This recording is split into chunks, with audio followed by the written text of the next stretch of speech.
So hey, welcome back to another episode. I am here today to talk about 10 things that I have learned from my first year in travel social work. So if you are looking to get into travel social work or new to it, kind of like I am, you may want to tune in. You might learn something. Hopefully you do.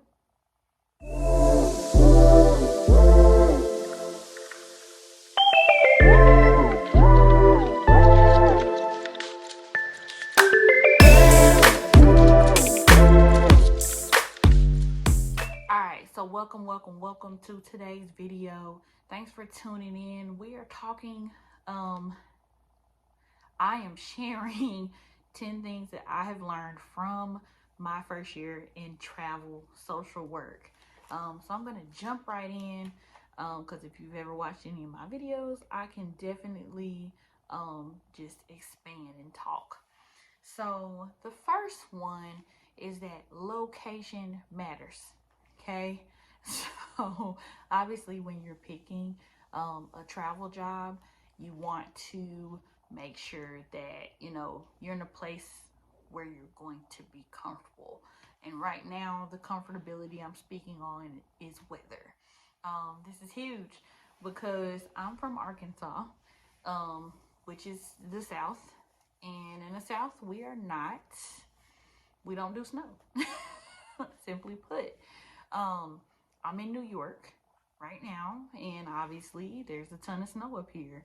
And so this is most certainly going to be new because the job that I have, the contract that I have right now, is going to require some on call. So I'm actually employed with one of um, a rural hospital's outpatient clinic, and so we are the on-call people for the emergency department.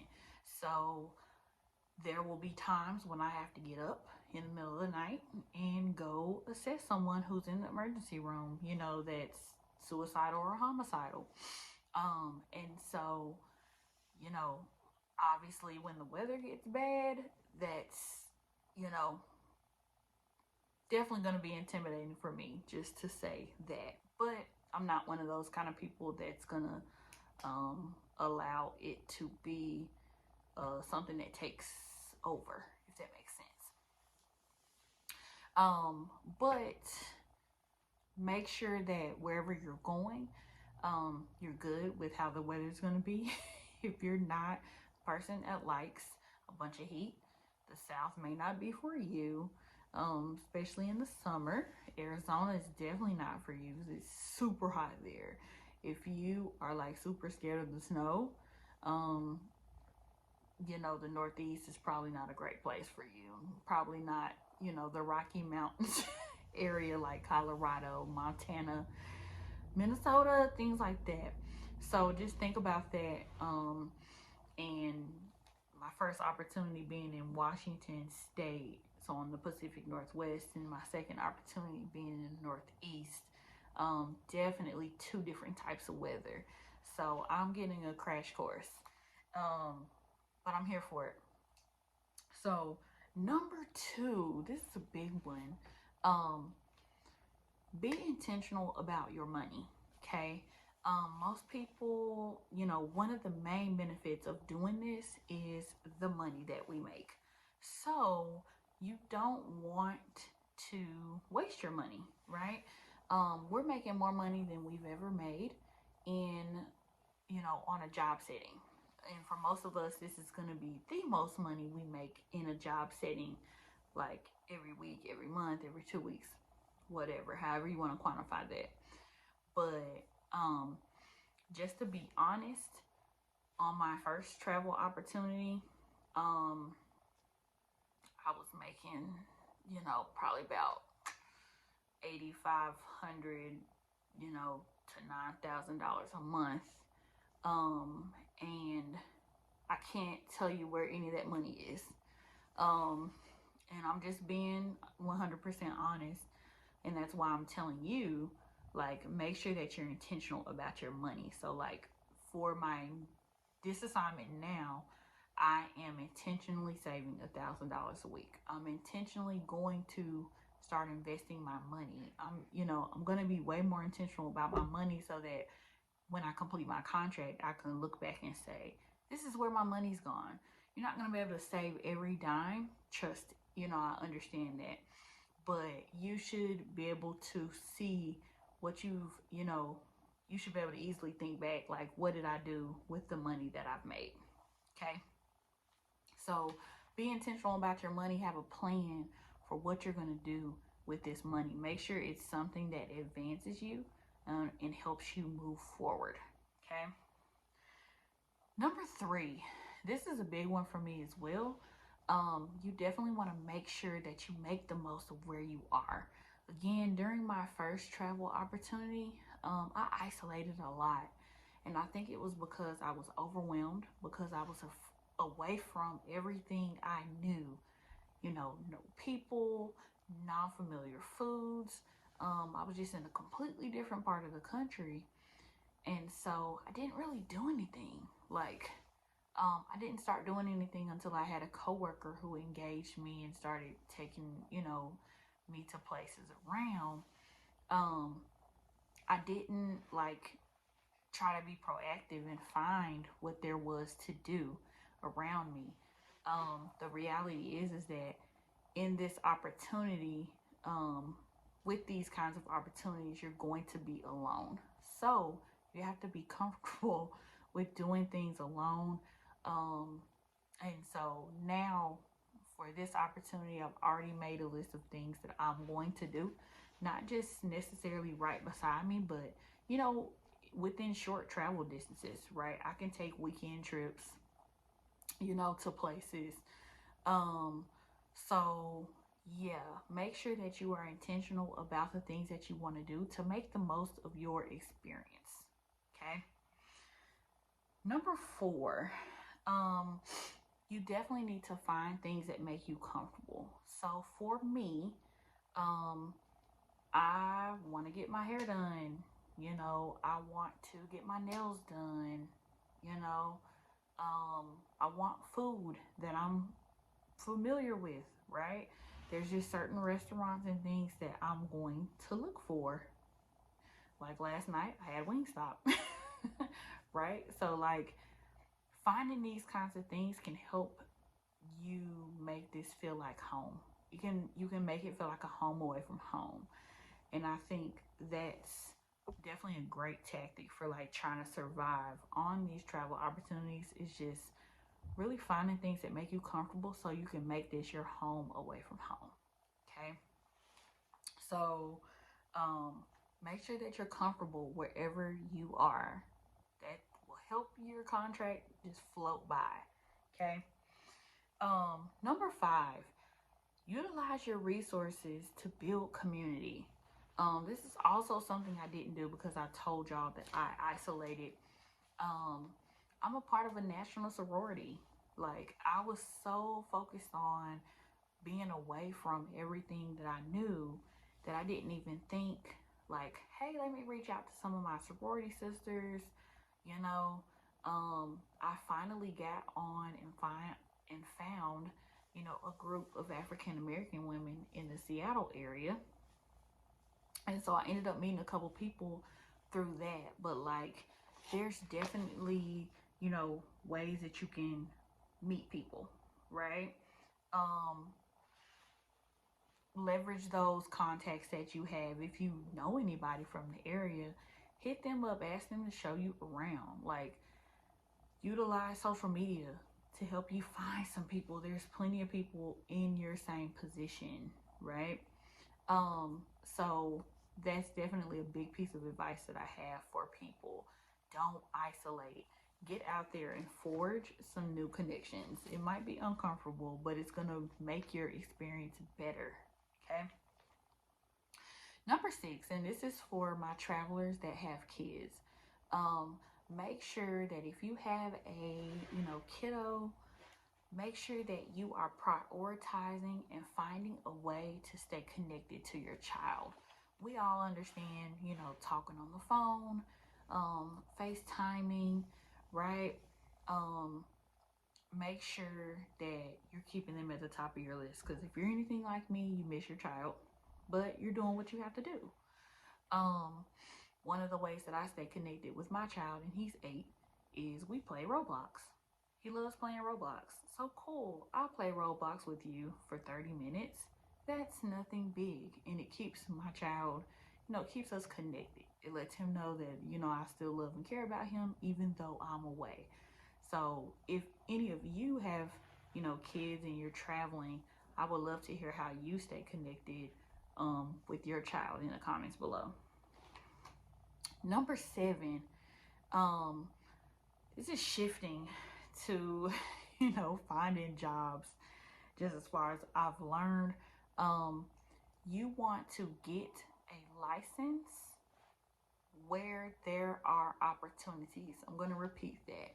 Get licensed where there are frequent opportunities. Okay.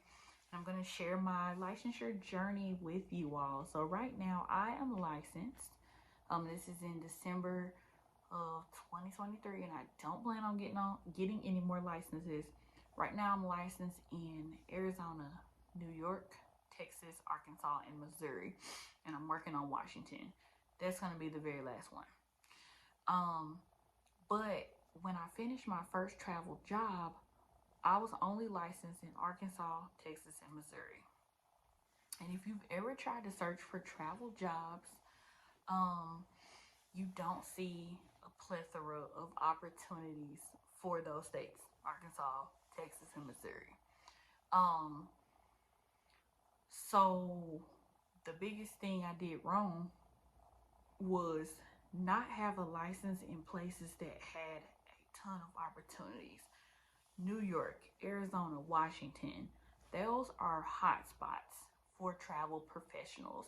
I should have prioritized getting, my license in Arizona, Washington, in New York prior to getting, other licenses. My motivation for getting the licenses in Texas and Missouri was because it's close to home. So I was thinking, okay, I'll be able to find a job close to home. But that's not how it goes. You find, you get your licenses where there are professionals needed. So that's how I ended up in New York, right? So make sure that you are getting, licenses that are going to get you jobs. I call Arizona, New York, and Washington my power licenses for that reason, because there's always a ton of opportunities in those areas. Okay, so that's a super huge takeaway. You don't want to spend a whole bunch of time and money getting licenses that are never going to pay off for you. I'm not quite sure if I'm going to renew my Missouri license. I'm going to keep Texas because I'm kind of thinking I might live there long term. But you'll just end up wasting money and time if the license isn't of benefit to you. Okay. Number 8, you want to start securing your next opportunity as far in advance as you can. So I had a 6-month travel opportunity for my first job, first contract. My second one, the one I'm on now, is 13 weeks at a time, but I'm pretty sure they're going to offer me the ability to extend. But you want to start securing your next opportunity ASAP. I think most of us are cool with like taking time off in between our contracts, but like you don't want too much time. If you wait until the end of your contract, it's gonna take you forever to find another. Because something else I kind of learned, we'll call it 8B, is that your next opportunity might not necessarily be with the same agency. So my first opportunity was with Maxim Health. The second one is with Signet. So like you might have to go through the credentialing process all over again. Unless you're bound and determined to stay with the same agency, there's nothing that locks you into doing that. And so me personally, I'm going to move around and get the best rate and the best opportunity that fits me. Okay. Number 9, had to learn this one too. And I think this is also part of the reason why I didn't have another opportunity. It took me a minute to realize that you need a team of multiple recruiters. I've seen people in these travel social work groups talk about they have literally between 10 and 20 recruiters. So there's no loyalty in this game. I'm just being honest. You can't be loyal to one recruiter because they're not loyal to you. And I don't want to say it like that, but like they have many other clients as well. They're not, you know, betting their entire check on finding just you a placement. So you can't place your entire well-being of finding another job on one recruiter. You should be having, I had at least like 7, right? It feels really funny, but you need multiple recruiters because what you're going to find is that there are some people that are really active and come to you with opportunities. You're going to find a lot of people that aren't like that. And so you can't wait on people to come to you with opportunities. You have to be out there kind of scouting and helping irregardless. So just make sure you're not putting your well-being in the hands of 1 or 2 people. Okay. Last but not least, and this list could continue on, but these are just my big 10. Number 10, save your money for between your contracts and to start new contracts. So again, there might be some time when it takes you, a month or 2 to get another contract or begin another contract. Okay. You don't want to find yourself being in a financial pinch because you didn't anticipate being off of work that long. Okay.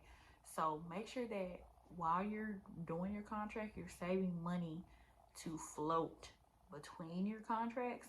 Also, in addition to money to float, you also need money to start your new contract. Okay. Like, it takes a lot of money to start a contract. You're investing in yourself first. So that's just been my experience. Both times I've used a combination of, my payroll check and or money I've saved to get my contract started. Right now, as we're talking, I've only worked my contract for 2 days this week. At best, I'll get paid this coming up Friday, next Friday. So it might take you a week plus. I think with my first contract, it took me 2 weeks to get paid. So like, you have to have some money to hold over until you start getting paid. So do not put all your eggs, in the basket of starting quickly, because even if you start quickly, you still need money, right? You have to secure whatever housing you're gonna find. You have to pay for your gas. You gotta pay for your food. Like, there's a lot that you are responsible for. Okay. So, yeah, those are my big 10.